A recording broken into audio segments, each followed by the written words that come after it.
नमस्कार दोस्तों, स्वागत है आपका इस लेक्चर में।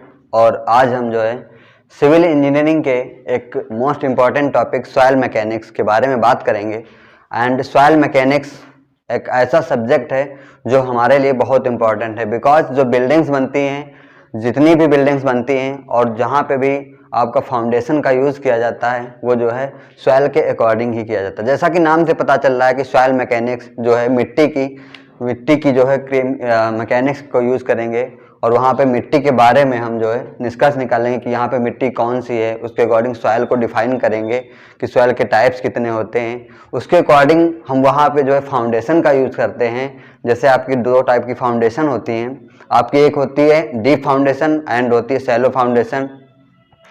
तो वहाँ से हम क्या करते हैं, वहाँ से हम निकालते हैं निष्कर्ष कि आपको कौन सी फाउंडेशन का यूज़ किया जाता है और बिल्डिंग्स को जो है कितनी ऊंचाई तक ले जाना है। ठीक है, इसके सॉइल मैकेनिक्स से ही जो आपकी दुबई में इमारतें वगैरह बनाई जाती हैं उसमें सबसे पहले सॉइल मैकेनिक्स का ही यूज़ किया जाता है। ठीक है, तो आइए हम सीखते हैं सॉइल मैकेनिक्स होता क्या है। तो सबसे पहले हेडिंग डालेंगे सॉइल मैकेनिक्स।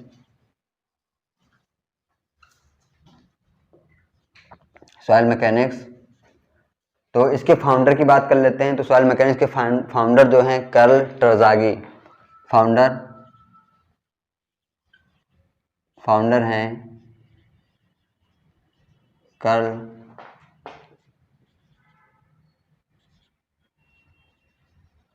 कार्ल ट्रजागी। ये जो इसके फाउंडर हैं, इन्होंने काफ़ी सॉइल पे रिसर्च की है और जो वहाँ पे इन्होंने काफ़ी एक्सपेरिमेंट भी किए हैं। ठीक है, तो इन्हें ये को जो फाउंडर कहा जाता है कार्ल ट्रजागी को। अब हम सॉइल के अंदर हम स्टार्ट करते हैं फर्स्ट चैप्टर और इंट्रोडक्शन तो आपको बता ही दिया कि इसके बारे में पढ़ेंगे। उसके बाद में 3 फेज डायग्राम स्टार्ट करते हैं। 3 फेज डायग्राम कि इससे बताएंगे हम आपको कि सॉइल में होता क्या क्या है।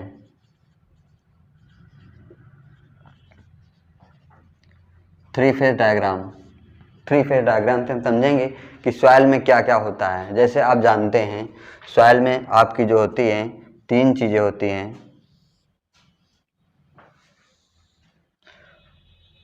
सॉलिड के कुछ पार्टिकल्स होते हैं, एंड कुछ मात्रा में जो होता है आपका वाटर होता है उसमें, जिसके कारण उसमें नमी होती है, वाटर होता है। और कुछ मात्रा में उसमें एयर होती है, हालांकि एयर बहुत कम होती है। ठीक है, ये चीज़ होती है। तो मान लेते हैं कि ये एक सॉइल है, हमने सॉइल टेस्ट लिया जिसमें क्या उपलब्ध होता रहता है, आपके सॉलिड के कुछ पार्टिकल्स होंगे एंड वाटर होगा उसमें, और कुछ मात्रा में जो होगी आपकी एयर होगी। माना इसका वॉल्यूम जो है आपका ये VA है एंड इसका वॉल्यूम जो है VW है और इसका जो वॉल्यूम है VS है। VS फॉर सॉलिड और volume of solid, VW for volume of water and VA for volume of air. And हम इसको टोटल जो है इसको वॉल्यूम बोल सकते हैं, कैपिटल V, यानी टोटल वॉल्यूम ऑफ सॉइल। ठीक है, और जो है VA और VW, इसको हम VA एंड VW को हम बोल सकते हैं यहाँ पे वॉल्यूम ऑफ वाइड्स बोल सकते हैं। सेम एज ऐसे ही हम क्या करेंगे, मान लेते हैं सॉइल में आपका जो वेट मान लेते हैं, इसका वेट है आपका weight of air WA and इसका जो वेट है weight of water WW and जो इसका वेट है weight of solid WS। And total weight क्या होगा हमारा यहाँ पे, total weight is capital W। Total weight क्या ले लेंगे हम यहाँ पे, कैपिटल W लेते हैं। ठीक है, अब इसमें आपको हम दिखा दे रहे हैं कि चूँकि एयर है तो एयर के पार्टिकल्स बहुत जो होते हैं स्मॉल होते हैं, वेरी स्मॉल। एंड सॉलिड के पार्टिकल्स कुछ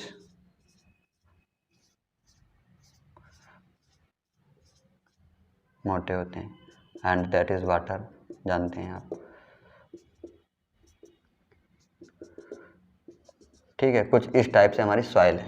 हमने क्या किया है, सैंपल लिया हुआ है सॉइल, तो सॉइल में, तो सॉइल में कुछ इस टाइप से हमें चीज़ें मिली हैं कि कुछ मात्रा में एयर है और वाटर है एंड सॉलिड है।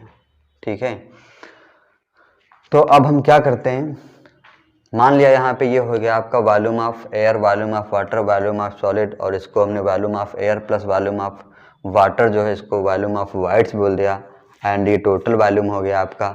ये volume of weight of air हो जाएगा, वेट ऑफ वाटर हो जाएगा, वेट ऑफ सॉलिड हो जाएगा, और टोटल जो होगा वो आपका कैपिटल W हो जाएगा। अब यहाँ से हम क्या लिख सकते हैं, यहाँ से देखिए आप, जो capital V is equal to है, हम VA प्लस VV VW और प्लस VS लिख सकते हैं। यहाँ से लिख सकते हैं, क्यों? क्योंकि तीनों को जोड़ेंगे तो हमें क्या मिलेगा, कैपिटल V मिलेगा यहाँ से, जैसा कि उसमें दिखाया गया है। VA plus VW, VA plus VW is equal to volume of voids बोला गया है। तो यहाँ से हम ले लेंगे volume of voids plus volume of solids, ये हो जाएगा हमारा यहाँ से, and this is equation 1 and this is equation 1। अब हम क्या करेंगे, यहाँ से बहुत इम्पॉर्टेंट जो है फार्मूलेस निकलने वाले हैं। इस फार्मूले से बहुत काफ़ी इम्पॉर्टेंस फार्मूले निकलने वाले हैं। अब हम यहाँ से फार्मूला निकालेंगे। पहला void ratio, void ratio, void ratio, इसे जो हम E से डिनोट करते हैं, तो E इज इक्वल टू लिख लेंगे, क्या होता है, ये हो जाएगा आपका volume VV upon volume of whites upon volume of solids, ये हो जाएगा आपका। सेकेंड आपका जो हो जाएगा, सेकेंड हो जाएगा आपका पोरोसिटी, पोरोसिटी, पोरोसिटी हो जाएगा, इससे हम जो N से डिनोट करते हैं, और ये जो होगा आपका हो जाएगा कैपिटल VV अपान V। ठीक है, कैपिटल VV अपान V हो जाएगा। ये दो चीज़ें हमें यहाँ से पता चल गई। अब हम इक्वेशन 1 को सॉल्व करेंगे और इससे ये निकालेंगे, तीसरी चीज़ हम ये यहाँ से निकालेंगे कि डिफरेंस बिटवीन वॉइड रेशियो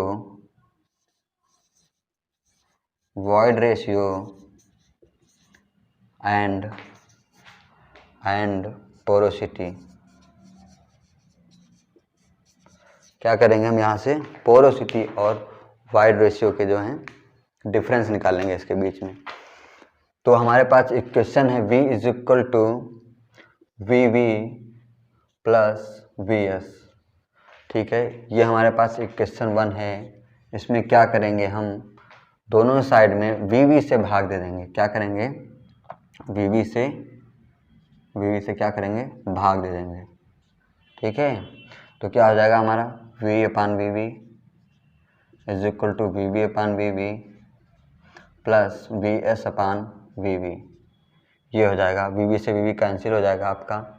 ये देखिए यहाँ से V अपान VV को हम क्या लिख सकते हैं, VV अपान V होता है पोरोसिटी N, तो यहाँ से हम इसको 1 अपान N लिख सकते हैं, 1 अपान N लिख सकते हैं, ये 1 हो जाएगा, प्लस VS अपान VV को क्या लिख सकते हैं, VV अपान VS दिया हुआ है E, तो इसका उल्टा यानी 1 अपान E हम लिख सकते हैं इसको, 1 अपान E। तो 1 अपान E क्या हो जाएगा, यहाँ से 1 upon N is equal to E plus 1 upon E।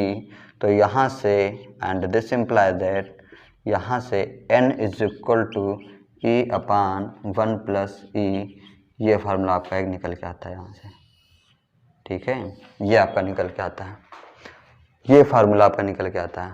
और इसका एक और फार्मूला होता है, देखिए और एक फार्मूला होता है, फार्मूला क्या होता है दूसरा, एक फार्मूला होता है जो वो भी आपका वो N इज इक्वल टू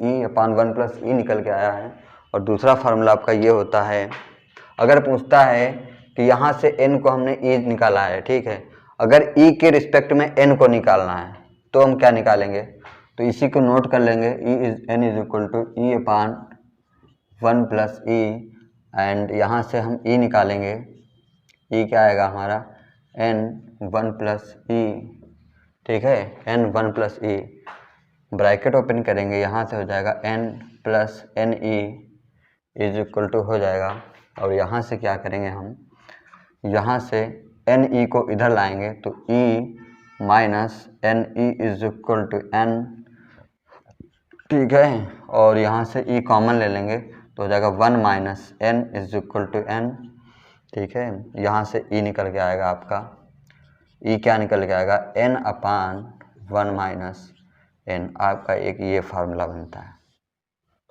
आपका एक ये डिफरेंस बनता है, किसमें, पोरोसिटी और वाइड रेशियो में डिफरेंस, एक ये बनता है और एक आपका मोस्ट इम्पॉर्टेंट फार्मूला ये बनता है। यहाँ से आपको कितने फार्मूले पता चले, यहाँ से 1 2 3 और डिफरेंस के 2 फार्मूले पता चल गए, ठीक है, ये 2 फार्मूले पता चल गए, किससे, ओनली 3 फेज डायग्राम। अगर आपको 3 फेज डायग्राम समझ में आ गया तो कम से कम आपको यहाँ से हम आज जो है 8 से 10 फार्मूले आपको बताएंगे यहाँ से। नेक्स्ट क्या होता है, नेक्स्ट वहीं से आपका निकलेगा वाटर कंटेंट, क्या निकलेगा, वाटर कंटेंट, और चौथा फार्मूला निकलेगा वाटर कंटेंट, वाटर कंटेंट निकलेगा W, इसे क्या करते हैं, W से डिनोट करते हैं, तो W इज इक्वल टू क्या हो जाएगा, W अपान WS, ये आपका आ जाएगा वाटर कंटेंट का फार्मूला। अगर इसको परसेंटेज में निकालना चाहेंगे, अगर इसको परसेंटेज में निकालना चाहेंगे तो परसेंटेज W क्या करेंगे, क्या करेंगे, जैसे हम करते आते हैं हमेशा की तरह इंटू 100 कर देंगे, ये आपका जो आ जाएगा, ये आपका आ जाएगा percentage of water content. Next formula क्या निकालते हैं यहाँ से, जो आपका नेक्स्ट फार्मूला निकलेगा 5वां यहाँ से, तो वो हम निकालेंगे डिग्री ऑफ सैचुरेशन, क्या होता है, degree of saturation, degree of saturation, degree of saturation, इसे हम SR से डिनोट करते हैं, इसे हम SR से डिनोट करते हैं, and this implies that SR is equal to VW upon V, VW upon VV हो जाता है, ठीक है, VW अपान VV, ये आपका फार्मूला यहाँ से निकल के आता है डिग्री ऑफ सैचुरेशन का। इसमें भी सेम वही, अगर आपको परसेंटेज डिग्री ऑफ सैचुरेशन निकालना है, ठीक है, तो आप क्या करेंगे, परसेंटेज निकाल के 100 से मल्टीप्लाई कर देंगे, ठीक है। अब यहाँ पे एक चीज़ ये आती है डिग्री ऑफ सैचुरेशन में कि आपकी पूछा जाता है कि आपकी कब सॉइल जो है, आपकी कब सॉइल फुल्ली सैचुरेटेड होती है एंड कब सॉइल आपकी फुल्ली ड्राई होती है, पूछा जाता है कि कब सॉइल आपकी फुल्ली सैचुरेटेड होती है एंड कब जो होती है सॉइल आपकी, तो इसको नोट करेंगे SR is equal to VW upon VV, यहाँ पे कॉन्सेप्ट को समझेंगे। पूछ रहा फुल्ली सैचुरेटेड आपकी सॉइल कब होगी, फुल्ली सैचुरेटेड जब आपका वाटर जो है वाटर से भर जाएगा, जब उसमें वाइड रेशियो नहीं रहेंगे, ठीक है। तो यहाँ पे क्या होगा, फुल्ली सैचुरेटेड के लिए जो आपका SR का मान होगा वो क्या हो जाएगा, 0 हो जाएगा, क्यों, SR का मान 1 हो जाएगा, तो यहाँ से क्या होगा, volume of water is equal to volume of voids हो जाएगा, यानी दोनों बराबर हो जाएंगे। ये किसके लिए, फॉर फुल्ली सैचुरेटेड,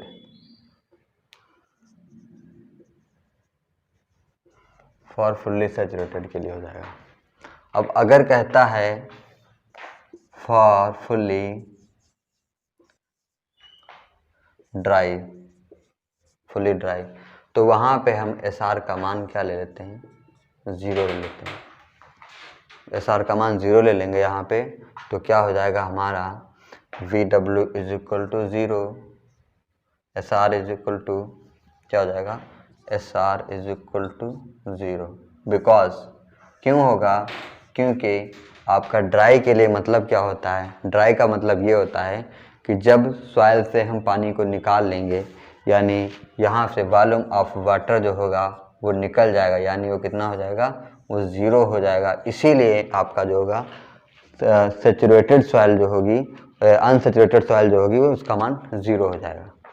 ठीक है, यहाँ तक की कुछ फार्मूले निकालते हैं। उसके बाद में और आगे पूछता है आपका फार्मूला जो होता है, अब निकालना है यहाँ से वाटर कंटेंट निकाल लिया, डिग्री ऑफ सेचुरेशन निकाल लिया हमने। अब यहाँ से निकालेंगे एयर कंटेंट। क्या निकालेंगे, एयर कंटेंट। एयर कंटेंट इसको AC से डिनोट करते हैं, AC से डिनोट करते हैं। तो AC इज इक्वल टू क्या हो जाएगा आपका, AC इज इक्वल टू जो हो जाएगा VA, यानी volume of VA, volume of air upon VV, volume of wides. यहाँ पे वॉल्यूम ऑफ वाइड्स हो जाएगा, ये हो जाएगा AC का मान, ये हो जाएगा आपका AC का मान। ये फार्मूला नंबर निकल के आया आपका 6, कितना 6। ये हो जाएगा एयर कंटेंट। और एयर कंटेंट को इसको हम ये भी लिख सकते हैं कि AC is equal to VA upon VV is equal to 1 minus SR, degree of saturation. आप ये भी लिख सकते हैं इसको, एयर कंटेंट को। ठीक है, आप एयर कंटेंट को ये भी लिख सकते हैं। ठीक है, तो अब यहाँ से एक और फार्मूला बनता है आपका, जो होता है, पूछता है कि नेक्स्ट फार्मूला जो होगा, पूछता है कि AC plus SR is equal to 1 कैसे होगा, इसको निकालते हैं। तो हमें AC पता है, यहाँ पे AC क्या होता है, VA अपान VB होता है। ठीक है, प्लस SR क्या होता है, VW अपान VW अपान VB। तो ये आपका आ जाएगा, यहाँ से VB सेम है तो यहाँ नीचे VB लिख लेते हैं। ठीक है, VA प्लस VW हो जाएगा, VA और प्लस VW हो जाएगा। और ये हम पहले ही बता चुके हैं कि volume of air plus volume of water is equal to volume of voids हो जाता है।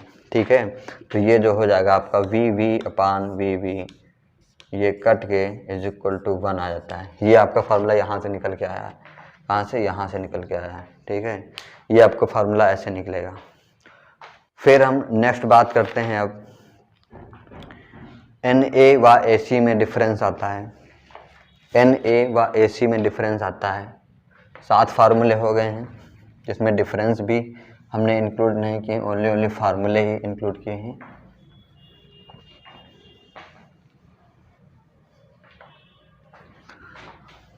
यहाँ से निकालेंगे हम NA व AC, यानी NA व AC में डिफरेंस में हम जो है डिफरेंस निकालते हैं। NA व AC में डिफरेंस तो होता क्या है formula, NA is equal to N into AC। तो सबसे पहले हम यहाँ पे समझेंगे कि NA और N क्या है, NA और N क्या है। तो यहाँ पे जो N को दिखाया गया है, दैट इज कॉल्ड N, क्या पढ़े थे हम, पोरोसिटी, पोरोसिटी पढ़े थे N को। तो यहाँ से आपका पोरोसिटी हो जाएगा, तो NA इज इक्वल टू, या हो जाएगा आप N और AC का फार्मूला क्या पढ़े थे, यहाँ से हम N का डिफरेंस जो पढ़े थे वो वाला रख देंगे यहाँ पे। तो N का डिफरेंस क्या होता था, N की जगह पर N इज इक्वल टू हम पढ़े हुए थे, N is equal to E upon 1 plus E, ये पढ़े थे हम। ठीक है, तो यहाँ पे हम N की वैल्यू पुट कर देंगे, तो हो जाएगा E upon 1 plus E into AC। ये आपका एक डिफरेंस निकल के आ जाएगा, यहाँ से ये आपका एक डिफरेंस निकल के आ जाएगा। जो भी नंबर हो डाल दीजिए यहाँ पे। नेक्स्ट क्या है, नेक्स्ट कहता है रिलेटिव डेंसिटी और डेंसिटी इंडेक्स, जिसे आप बोलते हैं घनत्व सूचकांक। ठीक है, तो रिलेटिव डेंसिटी डाल देंगे हेडिंग, रिलेटिव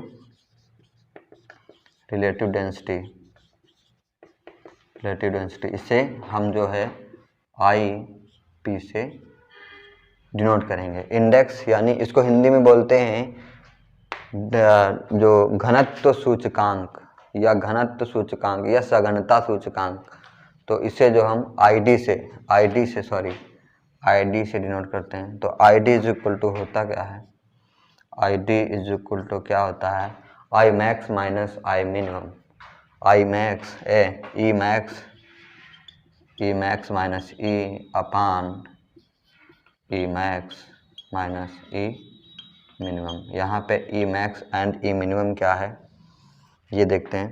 E जो आपका है वाइड रेशियो है, वही आपका E max और E minimum कह रहा है कि मैक्सिमम वाइड रेशियो क्या होगा और जो आपका मिनिमम होगा वो वाइड रेशियो आपका क्या होगा, वही दिया गया है यहाँ पे।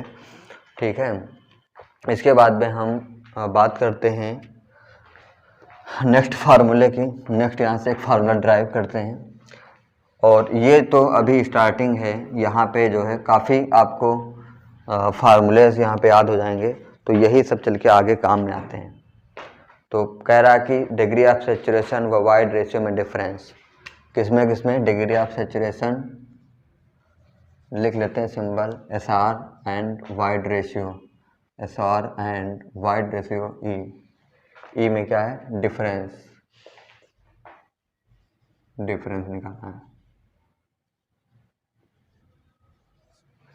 निकालना है। ठीक है, वाइड रेशियो और डिग्री ऑफ सेचुरेशन में डिफरेंस निकालते हैं। तो यहाँ से हमने एक फार्मूला पढ़ा है E into S is equal to W into G। यहाँ पे S जो है, E क्या है, सबसे पहले E आपका जो है यह आपका वाइड रेशियो है, और S जो है वो आपका डिग्री ऑफ सेचुरेशन है, इसे SR भी बोल सकते हैं। और जो W है वो क्या है, W जो है आपका वाटर कंटेंट है, और G जो है वो आपकी स्पेसिफिक ग्रेविटी है। ये फार्मूला सबसे ज़्यादा यूज होता है सॉइल में, सबसे ज़्यादा यूज होने वाला फार्मूला ये होता है। अब क्या देखते हैं, अब ये कह रहा है, अब जो नेक्स्ट फार्मूला हम लोग पढ़ेंगे, उसमें क्या पढ़ेंगे, gamma D and gamma B, इसको बोलते हैं गामा D को जो होते हैं ड्राई शुष्क मृदा होती है उसका जो है वो घनत्व, और जो B होता है वो बल्क मॉडुलस, यानी जो आपकी नम होगी, बल्क मॉडुलस जो होगी उसका घनत्व क्या होता है। तो ये हम पढ़ेंगे। तो इसमें क्या करते हैं, इसमें सबसे पहले कुछ नहीं, एक फार्मूला लिख लेते हैं सिंपल सा कि gamma D is equal to gamma B upon 1 plus W। ठीक है, 1 प्लस W। और एक यहाँ से और फार्मूला लिख लेते हैं आपका, gamma D is equal to G gamma W, D is equal to GW upon क्या हो जाएगा, G gamma W upon G जो होगा gamma W upon 1 plus E, ये हो जाएगा। ठीक है, और यहाँ से हमने जैसा कि आपको बताया था कम से कम 8 से 10 फार्मूले निकल के आएंगे। मैंने आपको जो इतना बताया है, ठीक है, यहाँ से ये सारी चीज़ें आप सीख सकते हैं सिर्फ 3 फेज डायग्राम के थ्रू ही। तो आज के लेक्चर में बस इतना ही, और थैंक यू, धन्यवाद।